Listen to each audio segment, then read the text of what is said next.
ರಿಯಾ ತನ್ನ ಕಾಲೇಜಿನ ಮೊದಲನೇ ದಿನ ತನ್ನ ಸೀಟಲ್ ಕೂತ್ಕೊಂಡು ಒಂಟಿಯಾಗಿ ತಿಂಡಿ ತಿಂತಾ ಇದ್ಲು. ಕಾಲೇಜ್ ಪ್ರಿನ್ಸಿಪಲ್ ಮಗಳು ತನ್ನ 2 ಸ್ನೇಹಿತರ ಜೊತೆ ಅವಳ ಹತ್ರ ಬರ್ತಾಳೆ. ನೇನಾ ತುಂಬಾ ತುಂಟ ಹುಡುಗಿ ಆಗಿದ್ಲು. ಕ್ಲಾಸಲ್ಲಿ ಅವಳು ಅಂದ್ರೆ ಎಲ್ರೂ ಹೆದರ್ಕೋತಾ ಇದ್ರು. ಏ ಹುಡುಗಿ, ಹೊಸಬ್ಳಾ? ಹಾ, ಇವತ್ತು ನನ್ನ ಮೊದಲನೇ ದಿನ. ಟಿಫನ್ ಅಲ್ಲಿ ಏನಿದೆ? ಮ್ಯಾಗಿ. ನೇನಾ ಅವಳು ಟಿಫನ್ನ ತಗೊಂಡು ತಿನ್ನೋಕ್ ಶುರು ಮಾಡ್ತಾಳೆ. ಅರ್ಧ ತಿಂದ ಮೇಲೆ ಹೇಳ್ತಾಳೆ, ನಿಮ್ಮಮ್ಮಂದು ಬಿರಿಯಾನಿ ಅಂಗಡಿ ಇದೆ ಅಲ್ವಾ?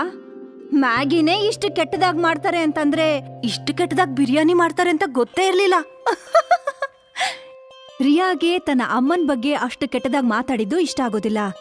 ಅವಳು ನೇನಾಗೆ ಉತ್ತರ ಕೊಡ್ತಾಳೆ, ಅರ್ಧ ಟಿಫನ್ ಬಾಕ್ಸ್ ತಿಂದಾಗಿದೆ, ಇವಾಗ ಹೇಳ್ತಾ ಇದ್ಯಾ ನಮ್ಮಮ್ಮ ಒಳ್ಳೆ ಅಡ್ಗೆ ಮಾಡಲ್ಲ ಅಂತ? ಬೇರೆಯವ್ರ ಅಮ್ಮನ್ ಬಗ್ಗೆ ಮಾತಾಡೋದು ಖಂಡಿತವಾಗ್ಲೂ ಅದು ಒಳ್ಳೇದಲ್ಲ.